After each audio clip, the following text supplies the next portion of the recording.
Wanda Majewska is the head of our institution, Pilecki-Institut. Here, this department in Berlin. We have also the main part of our institute is in Warsaw.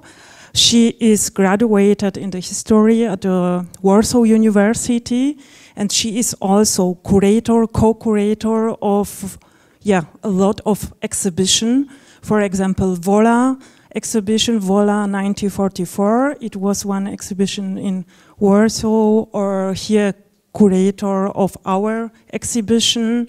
Here there's Doppelt Frei and the permanent exhibition what we have about Witold Pilecki, volunteer Witold Pilecki and his history in Auschwitz, what I can very recommend to see, to visit. Yeah, and yeah, now I would like to give you the floor and enjoy the lecture. To the topic, our topic today probably is very important: independence and modernity, the lives of the first Polish female pilots. Yeah.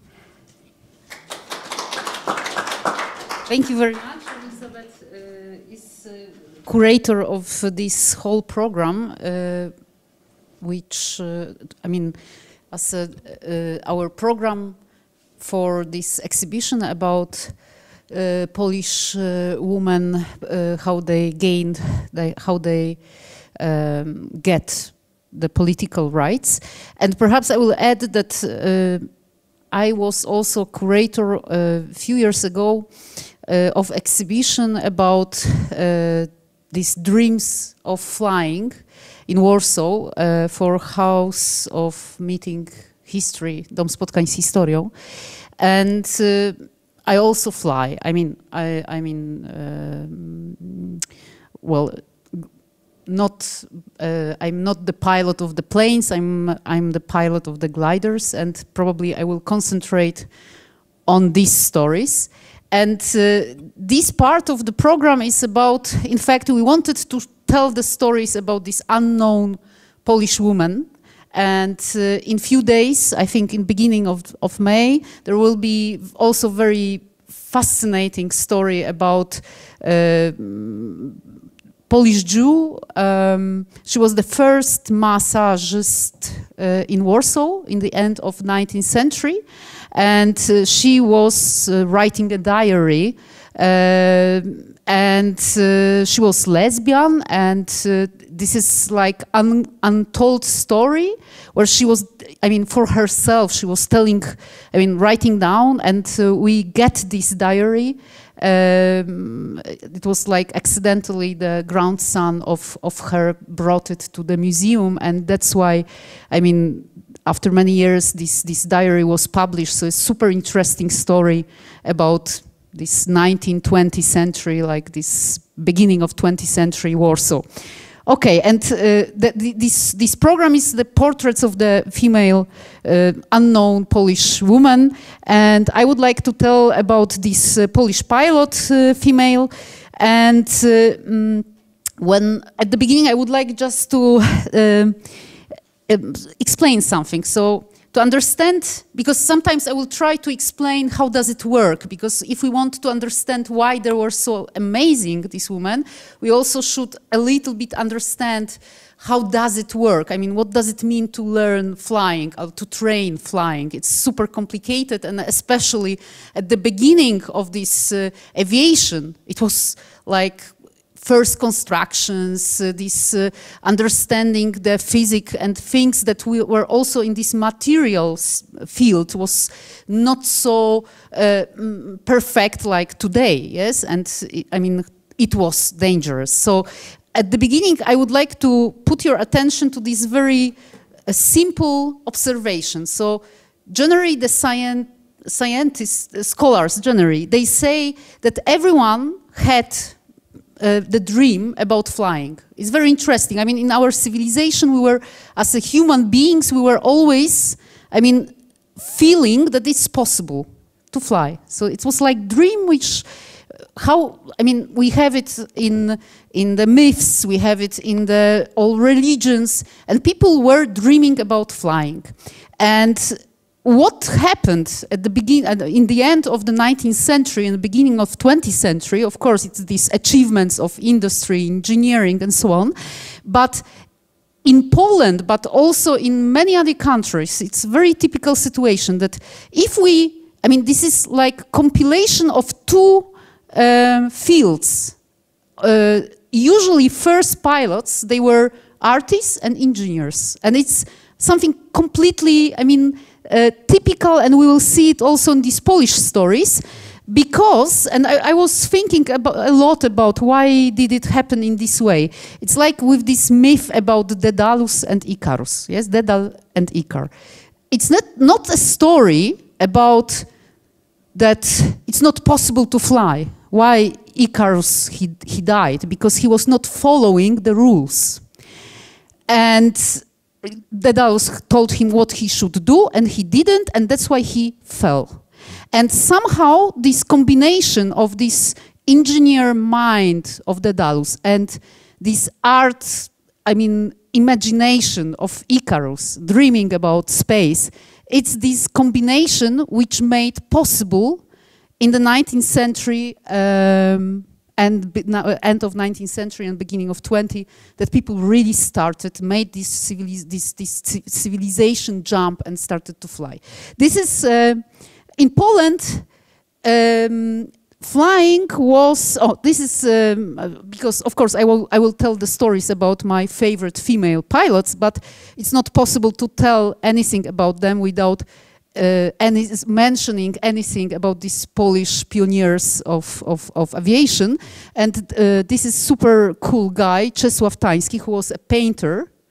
And he made these first constructions, and he made this successfully, these first jumps in 1896.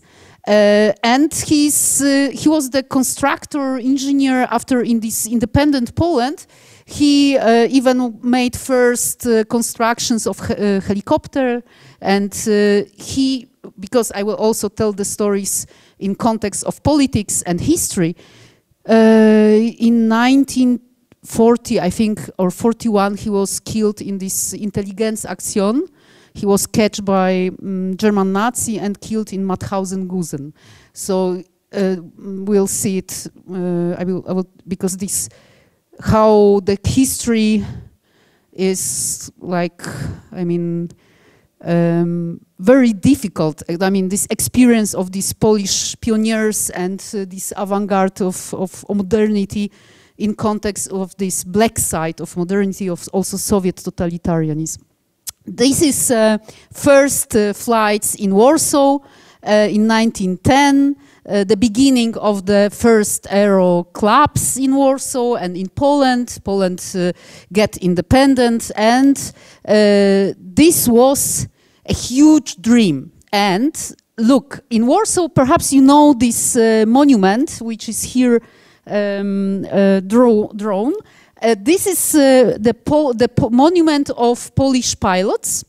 And what is special in this story? Because usually in every city we have, I mean, generally, we commemorate the past.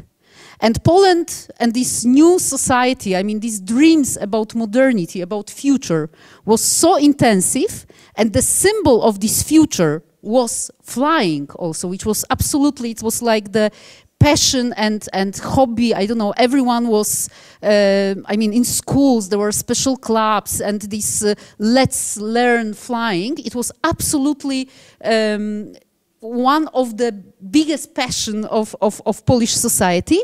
And there were plans, and in 1931 or something like that, in Warsaw there is established, I mean, it was established the first monument, not for past, but for future, this pilot. And here I just want to show you how people were crazy about flying. So these guys, Żwirko and Wigura, they are our, I don't know, heroes of this independent Poland.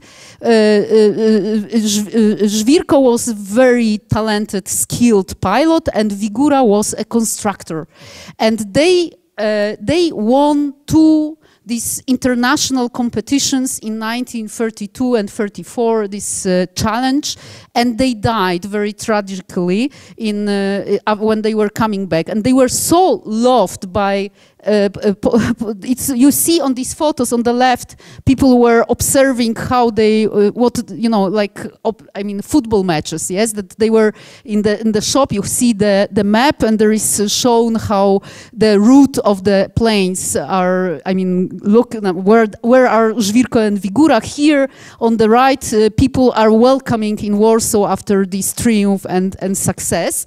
And when they died, you see, it was like hundreds of thousands Poles were farewelling, I mean, saying goodbye to Żwirko and Wigura, because it was funeral procession from the place where they died to Warsaw, and everywhere people were waiting. So in Warsaw, it was like 300,000 Warsawians who were gathering to say goodbye to Żwirko and Wigura. And this is the context how Polish women started to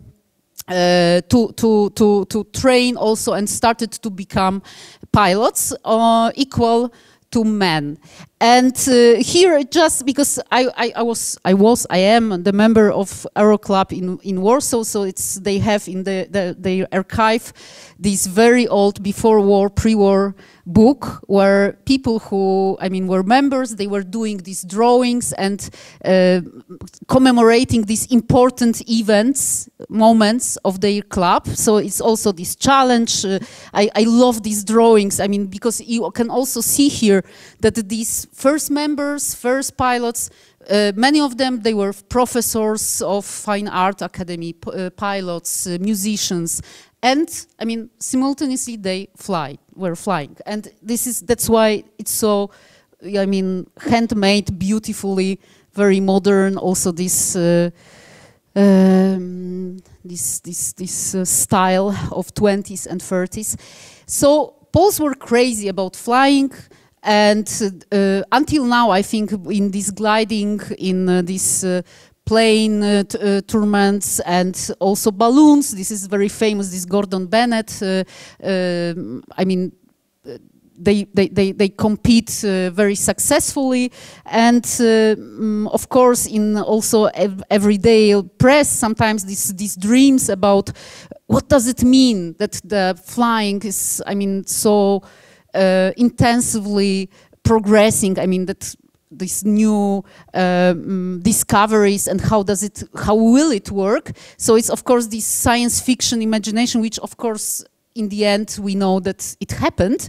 So in these newspapers there were ideas that, look, probably in few years we will have this possibility to fly from Warsaw to Vienna, and then drink their coffee, make our business, and come back in the evening and go to the future. And it was like, I mean, and people, no, of course, we love future, and it's good to, I mean, to remember about that. Yes, that dreams are really important, and they sometimes really can happen.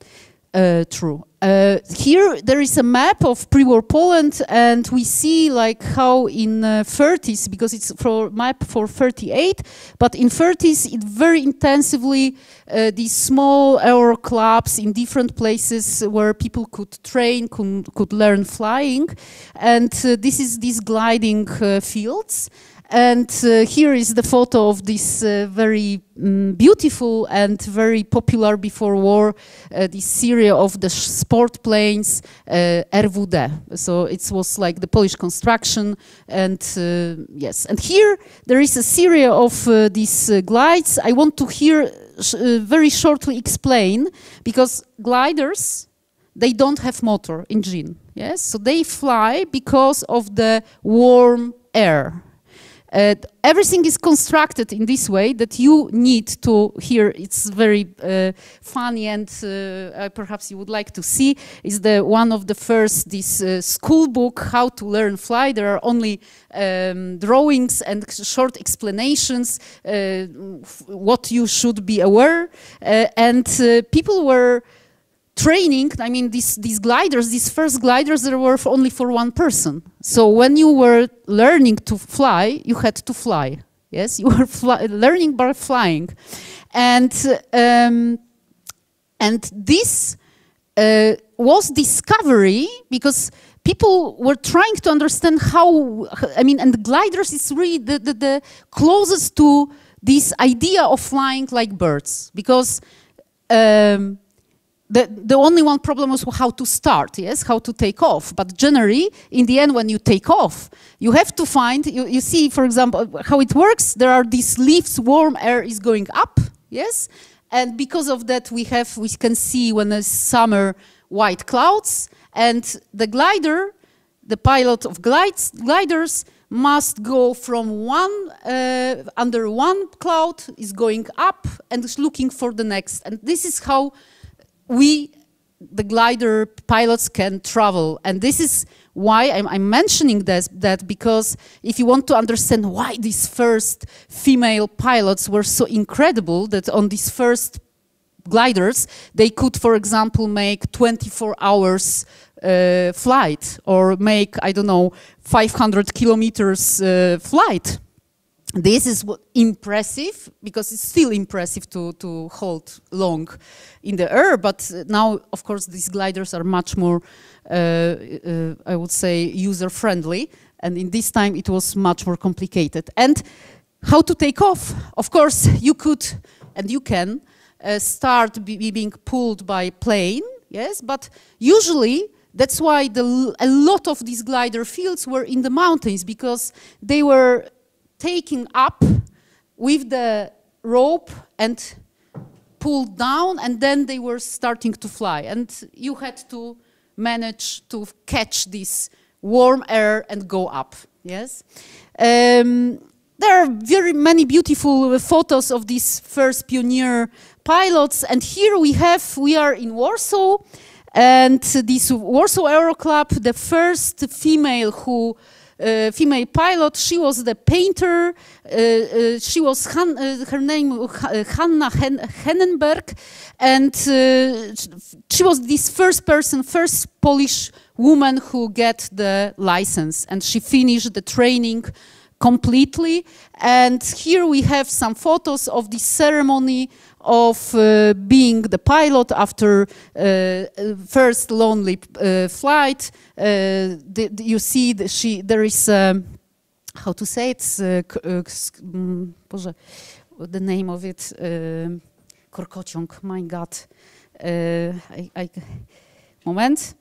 Corkscrew, yes, because it's also in flying. We have this corkscrew, yes, you can make this figure, and you can make it intentionally, and if you are a pilot, you have to know how to get in and pull out the plane from it. So we see this huge, as a symbol that they had to give the oath, I will never make it without my will, so I will always control my plane. And this is Hanna Hennenberg, our first this pilot woman, and she, unfortunately, she was quite talented painter, but she died a few years later because she had huge problems with the lung, and she died. What is interesting, she was the older sister of Zdzisław Hennenberg, who was the ace of the Polish pilots in Battle for England, and the stories behind is that she was inspiration for him to also be a pilot, and he, of course, became very famous in this Polish history and aviation. This is a story about my absolutely favorite and beloved pilot, Wanda Modlibowska. She was this person who first in the world made this flight, 24 hours flight in the mountains in Bezmiechowa. It's a very interesting story because there were, in fact, Polish women started to train and started to get these licenses in 30s. So we can say 31, 32, there are first women, then in 34, 35, there are first these instructors, I mean teachers of flying, I mean women teachers of flying. And it became more and more accessible. Of course, we can imagine, I mean, until now, if you want to fly as a woman, it's very rare. So in clubs in Germany, in Poland, usually it's like, I don't know, in every course you have 10 men and 1 woman if it's lucky situation. But generally it's absolutely minority. And I think it's also very interesting how for every woman who had to overcome this also social, this, I don't know, prejudice and thinking that, oh, women cannot do it, it's you are, and so on.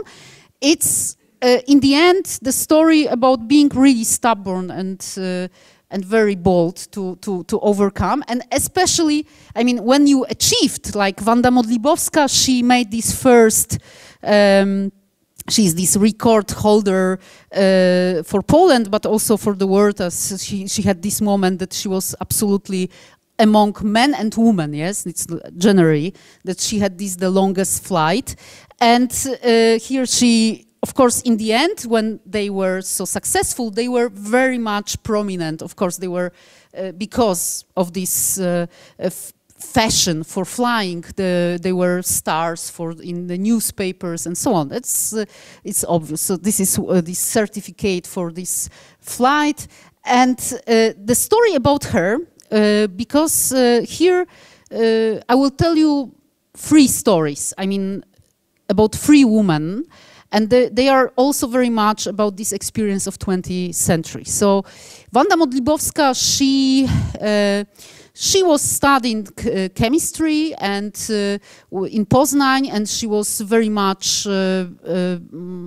dreaming about flying. In Poznań, our club, she started to train. It was, of course, very difficult. She needed money. She hadn't, so she was working in a sugar factory and trying to manage all these courses and so on successfully. Then she joined to this this woman pioneer, and they were flying in the mountains. She was also, I mean, on the one hand, these dreamings about flying, but when she became an instructor of flying and she started to train also men and women in this Bezmiechowa, she was a very talented teacher. This was very connected, and in many biographies we can see it, that this generation of independent Poland, this young Poland, and they were very proud and dreaming about modern Poland. It's something which for many years now we can perhaps better understand this sense, common sense, or I don't know, this feeling that it's important to be also responsible for the community.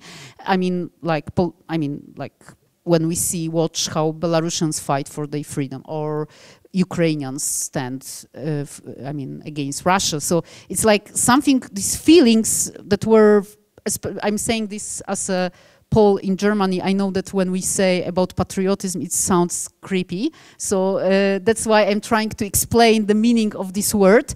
That in this time, but I mean, because I want you to imagine that for these people, I mean, this dreaming about flying, dreaming about modern Poland, not in the bad meaning, in meaning of the equality, social rights, I mean, many things that were giving chance to many people, poor and rich, to be equal and build something which is democratic, yes? This is the dream, what we see in these people, yes? And they were fulfilling this dream. I remember one of the memoirs about her, that when she complete the trainings of her group, and she was giving the flowers to them, and she said, remember about love for flying and remember about love for your country. It was like for her absolutely natural to say that. And when the time came, I mean, after this whole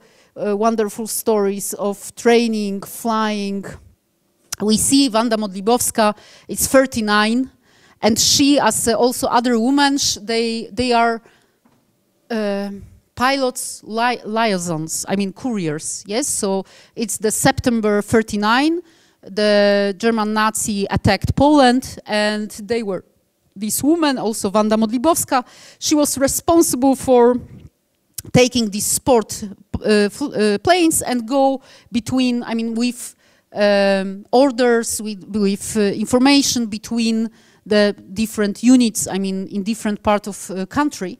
And when the Soviet invaded, she, as many other officers, military, government, they were evacuating to Romania, yes? And she get there, and they met with other women, and they received very special task, because Romania was neutral, but all Polish soldiers which get into Romania, they were, I mean, they had to be in the camps. They were like, they couldn't go anywhere. Yes, it was like they were not arrested in this meaning. Romania was not with Germany as an ally, but in this moment it was like they couldn't move on. So the girls had, they get to the embassy and they get very special order. So they were traveling around Romania between all these places where these soldiers were kept, and they were looking for pilots, because it was in this moment in France, there were, I mean, Polish army was trying to, again, I mean, with French military, I mean, to rebuild the Polish army, and of course it was huge need of Polish pilots. So they were forging the documents and going from one camp to another, and saying that I mean, they are civilians. They were, I mean, issuing for them the civilian documents, and of course Romanians were not so much like guarding, so it was possible, and they were trying to organize whole this taking them to France. Wanda Modlibowska, when she get to France, she started to be also courier between Polish government in exile and occupied Poland. And she was traveling through mountains 6 times, go and back.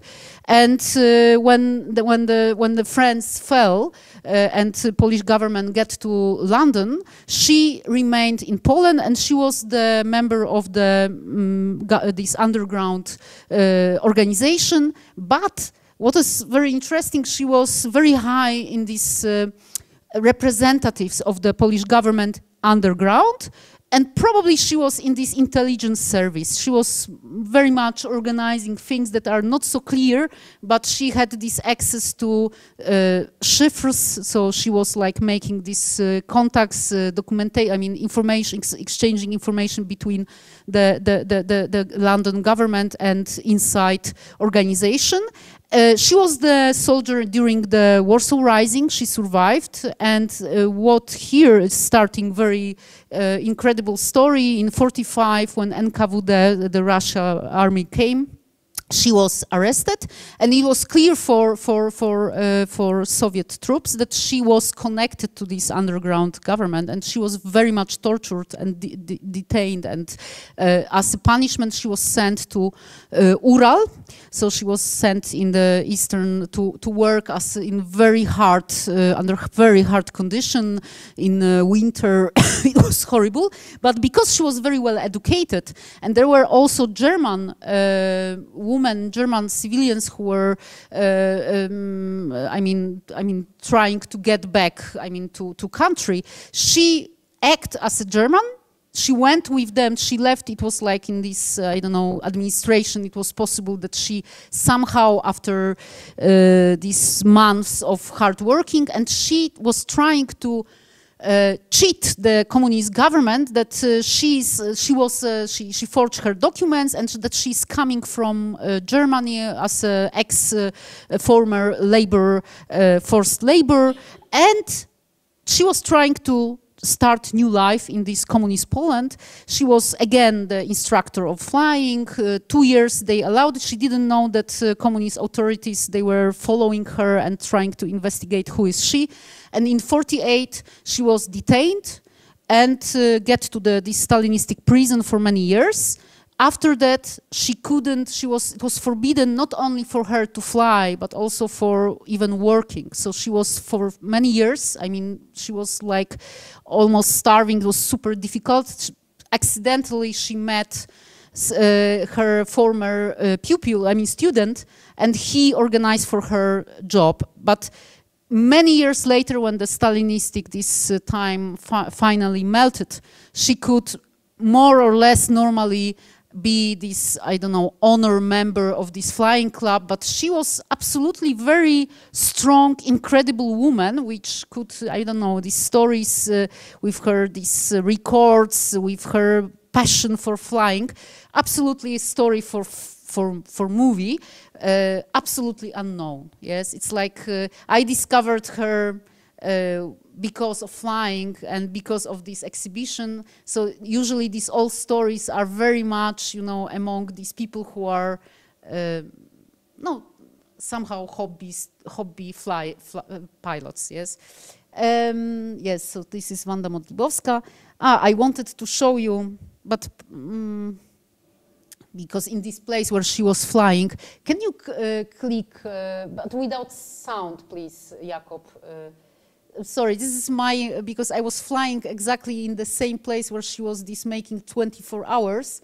And it's so amazing, I mean, how to fly above the mountains, because it's something different, because you need to use these high winds. I mean, because it's something not even about this warm air, it's about in the mountains there are this very stable wind, and you have to in fact fly along the slope and back. And it's like, I can imagine that she was making these 24 hours in darkness and during the day, like in this feeling of this stable wind. Yes. Okay, thank you, Jakob. And I don't want to be, and it's not going. Can you help me? Next. Okay. Oh, Maria Jung-Mikulska. She was also very cool. Because she was the first instructor. She was even before, but they were friends with Wanda Modlibowska. And what is super interesting in her story, she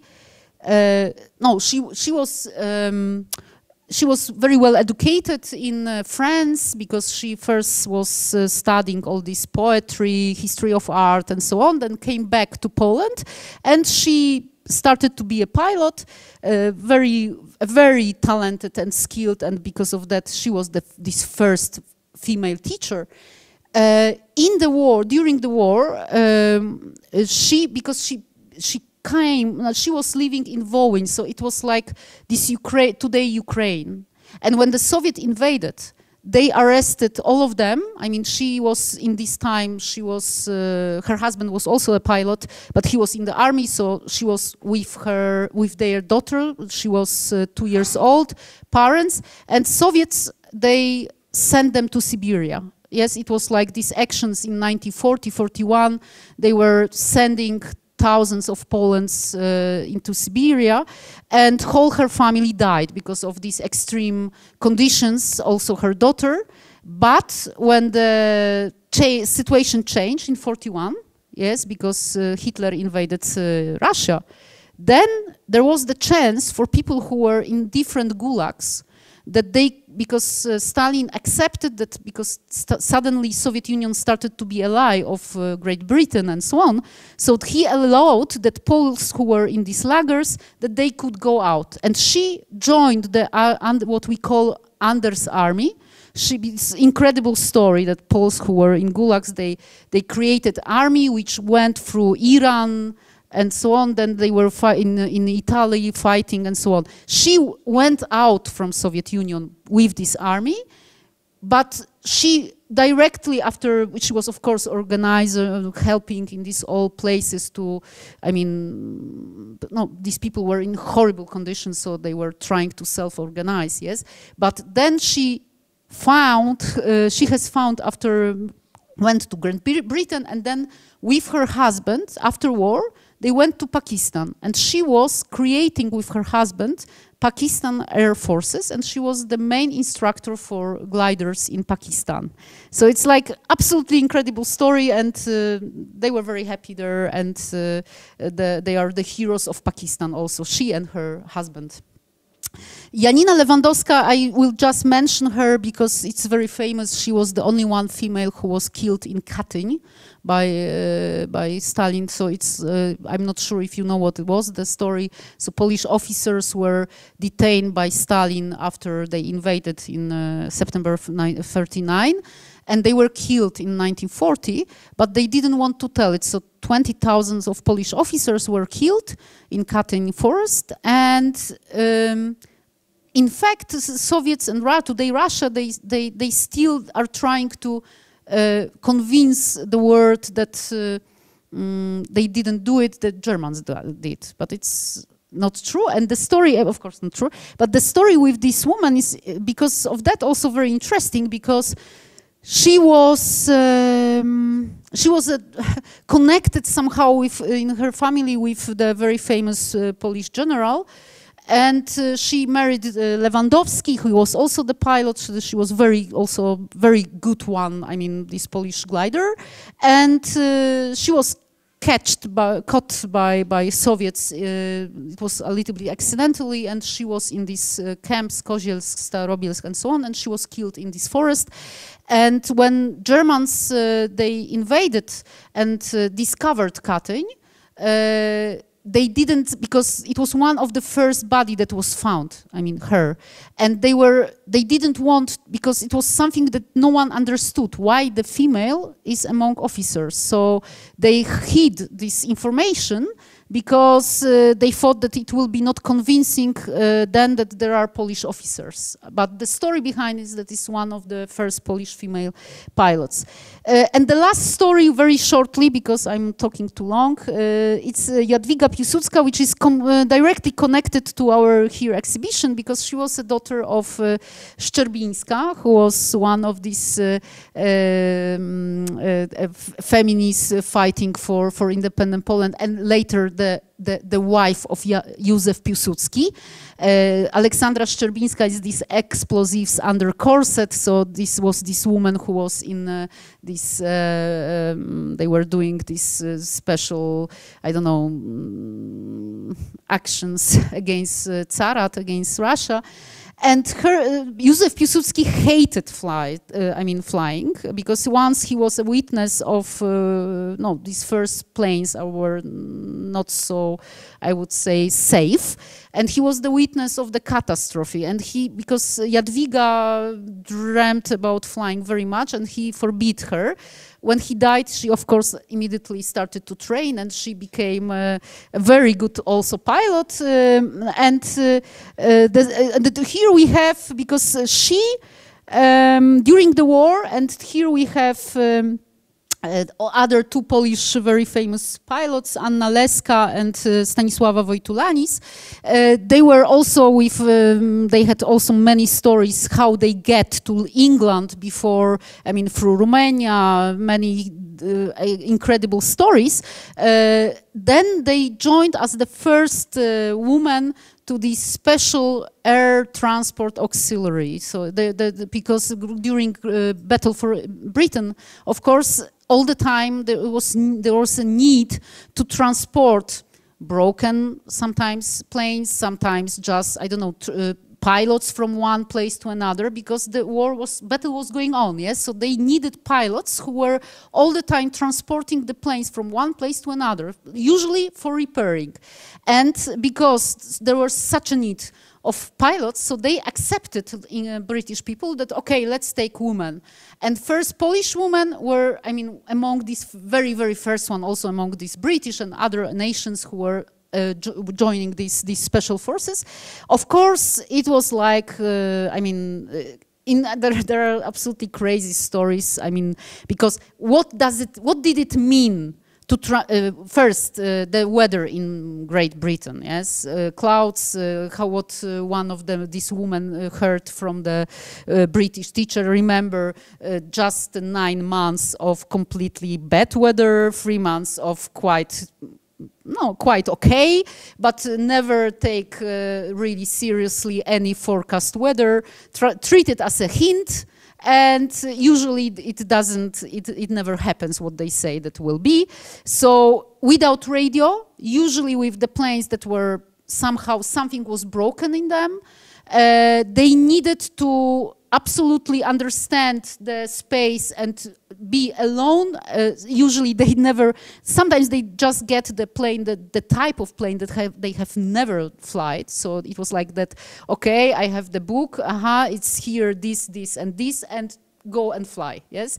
And I remember one of the stories of Stanisława Wojtulanis, that the situation is that the fog and the clouds are absolutely from the ground. I mean, you'd see nothing. And she was flying through the mountains, and she was super lucky because she realized that somewhere here is the river. So she just, and they couldn't fly too high because first there were these special balloons which were protecting England from German, what is this special, this huge balloons which were, yes, these zeppelins that were blocking for, planes not to go through the, just, without problems. So they had to go very low. They had to, and low means that you cannot jump over the clouds, yes? So you don't see anything.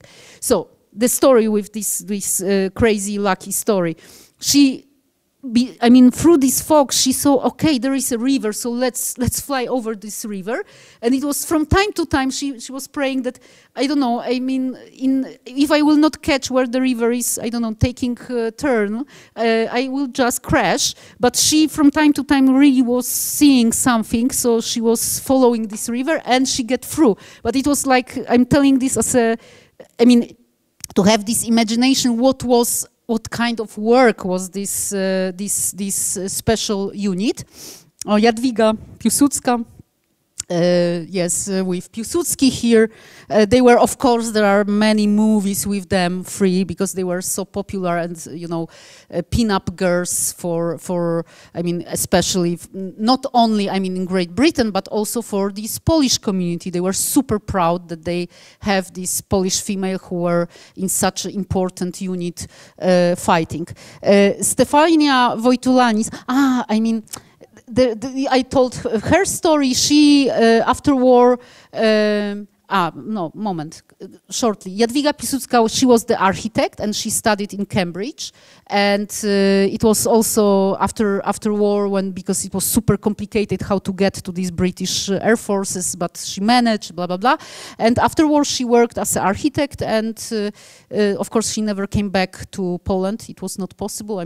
Just after Poland regained independence in '89, of course.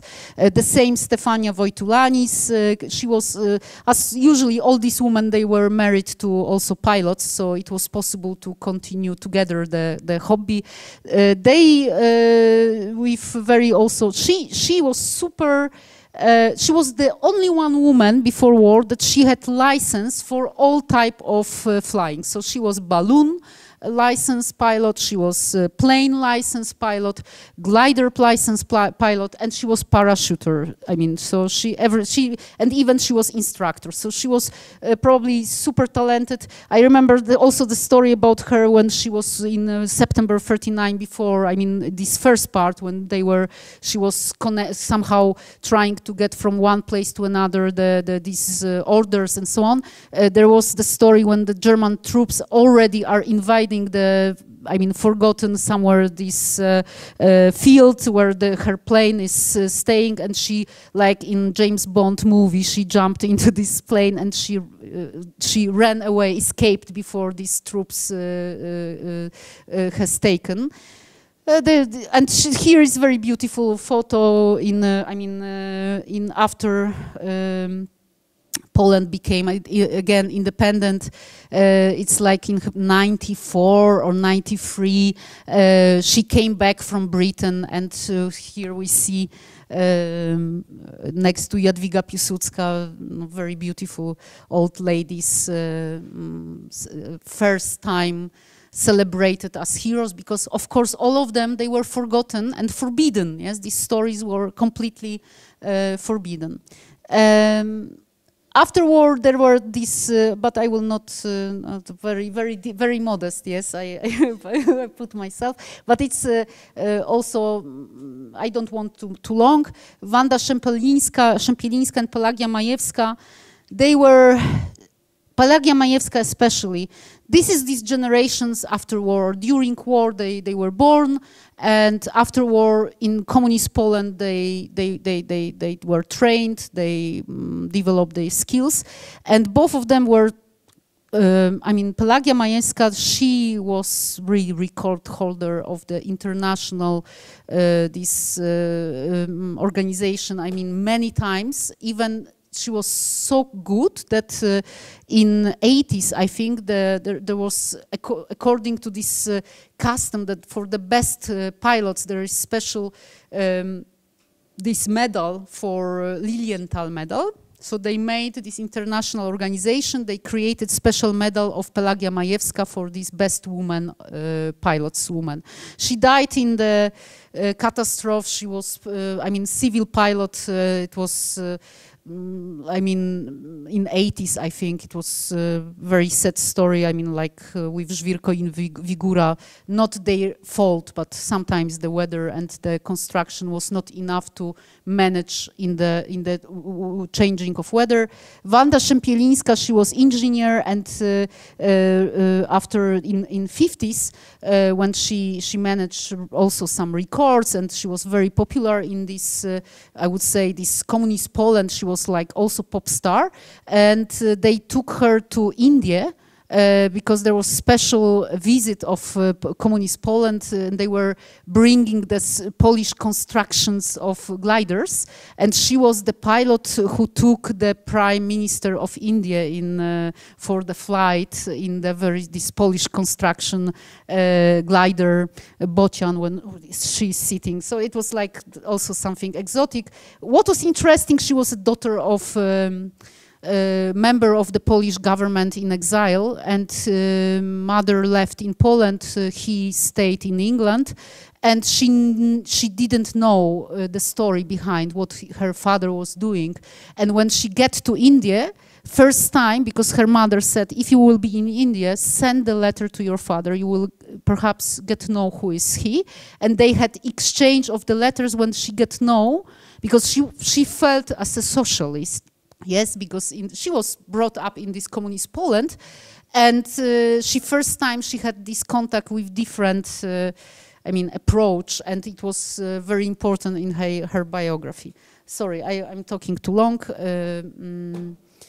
That's all. I mean, this is just the introduction about a very cool woman, forgotten. I hope one day in my next job, which I'm planning, I would like to make the Netflix series or something, and there will be about Polish women, these unforgotten stories, and this is my plan for future.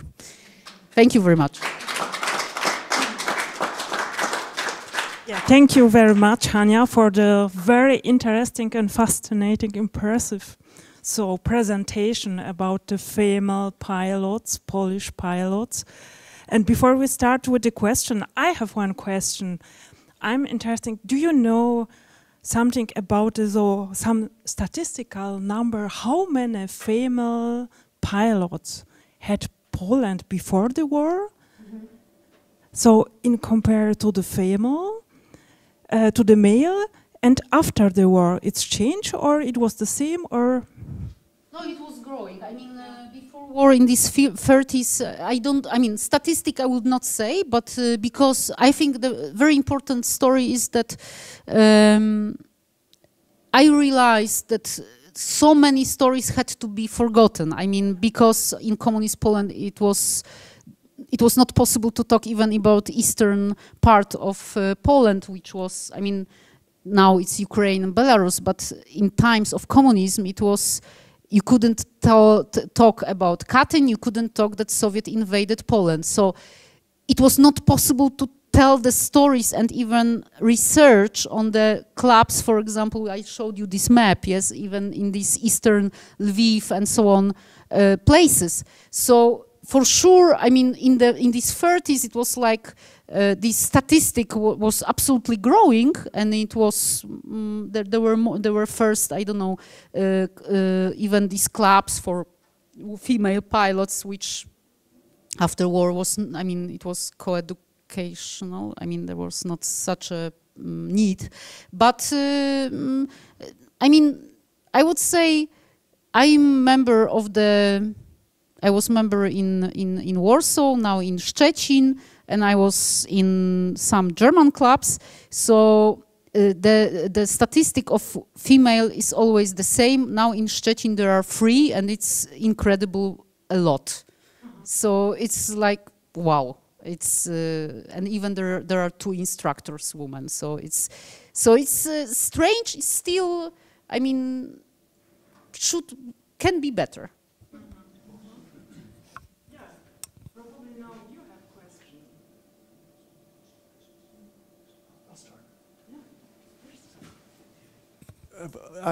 Small detail, maybe it's a 2-part question. The first part is, were you suggesting that in occupied Poland that female pilots were allowed to make this movement, or was that all underground? No, it was not possible to fly. I mean, in the occupied Poland, they were, I was telling these moments when they were working as pilots, it was in September when the steel battles were going on, because Poland capitulated end of September, yes. So still there were, I mean, different places fighting. Of course, this moment is 17th of September when Soviet invaded. So we are talking that in the war, during the war in Poland, they were working, I mean, fighting as the pilots in these first 2 weeks. Then they were through Romania usually, and then in Great Britain, France, they were.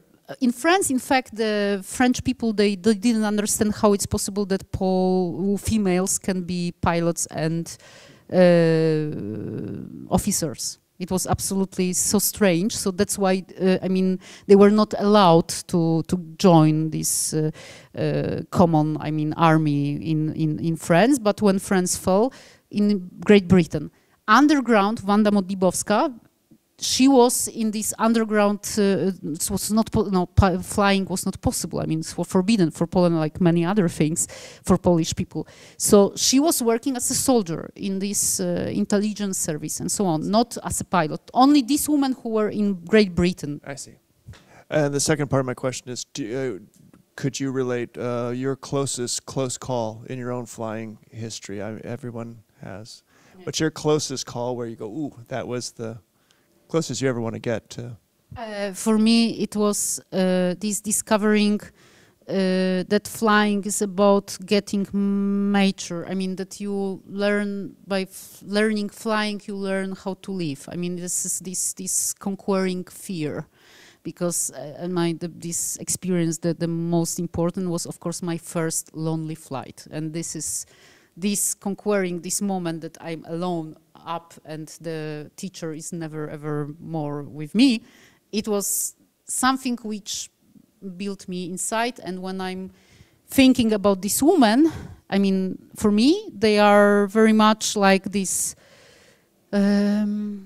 No, when it's very, I'm sorry, I will be very sentimental. I mean that when it's very difficult in life and I see what they manage to overcome, so I always know, okay, they could fight even in, I mean, with circumstances, with so difficult stories, and they made it so, and they were like very positive thinking. So I can also, it's like these two, I mean, layers.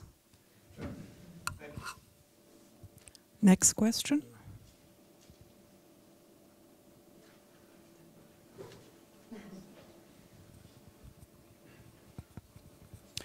Thank you, Anja, for this lecture.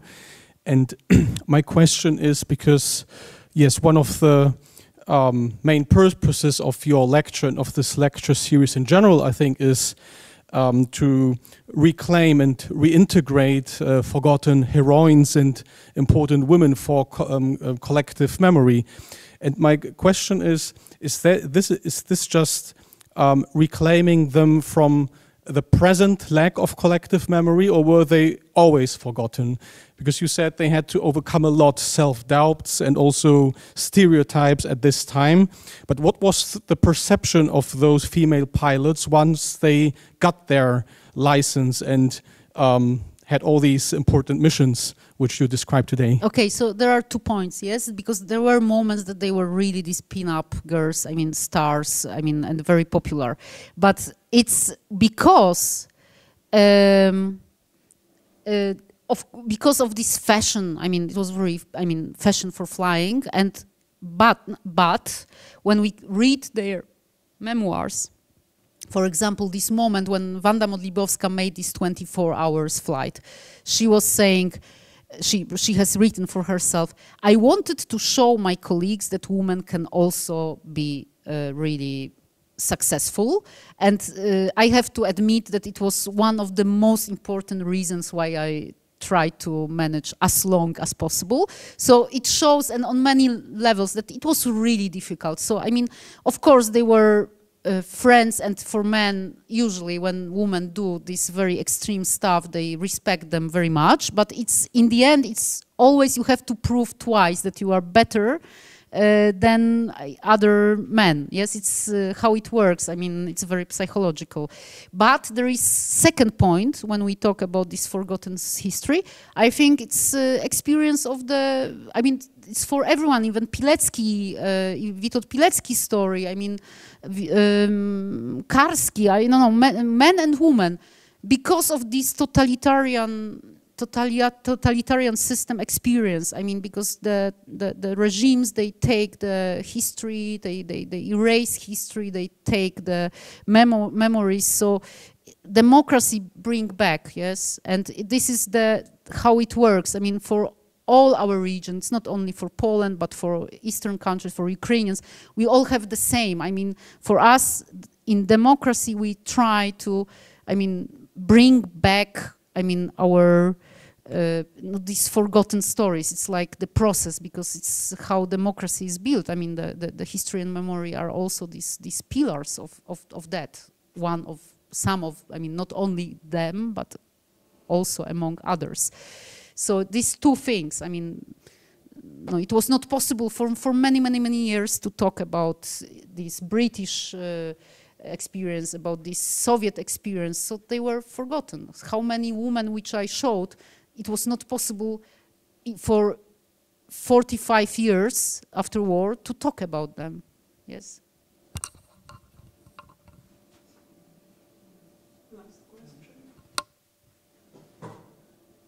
Thank you, Professor Majewska, for your lecture, and I'd like to ask you about the social provenance of those women. Can we tell anything general about them? Were they out of the urban new class or intelligentsia, or who they were? And the second short question would be personal experience of flying for you. What is more? It's about this Icarus hybris, or it's more about feeling your fragility and being a modest creature in this context, or it's both? Thank you for this question. So, I mean, there are examples of women who were really from this not intelligentsia societies. I mean, I would say most of them, they were somehow from sometimes noble families, sometimes this poorer but intelligentsia, somehow connected with this, I don't know, this need of, I mean, and this home tradition that to study, to learn, to achieve, yes? But there are examples of women, not among them, who were really from very village families, and they were just dreaming and starting to do something. And I think it's what we know from, it was more often after war that it happened, so in communist Poland, than before war. But on the other hand, we have to also remember that it's just few years. I mean, these 30s, I mean, this movement among women is like from 31, 32. So it is like 5-7 years of this development of this, I mean, that really we can recognize that in clubs, in the many places in Poland, women started to fly. Yes, so we have just 5-7 years more. In my this first reflection, I mean, when I'm trying to catch these statistics, so I think we would find much more these women from this countryside after war. Even Pelagia Majewska, who was also from this Wołyń region, but she was absolutely from village family. I mean, but also after war she was persecuted because she and her sisters, they all joined in Lublin to scouts, and it was forbidden by communist authorities, and she spent in this Lublin communist prison as a girl 3 or 4 months, so it was horrible. I mean, so she had this not socialist approach, in this meaning that it was very pre-war intelligentsia approach, but she came from this village society, I mean countryside, I mean not any, I mean, noble family. And the second question is for me it's flying is teaching how to be precise and exercise and to avoid mistakes. So it's like because I was always dreaming about flying, so this Icarus something I had too much, so that's why flying is for me this training of being, I mean, what does it mean to be mature? I mean, that you learn how to train.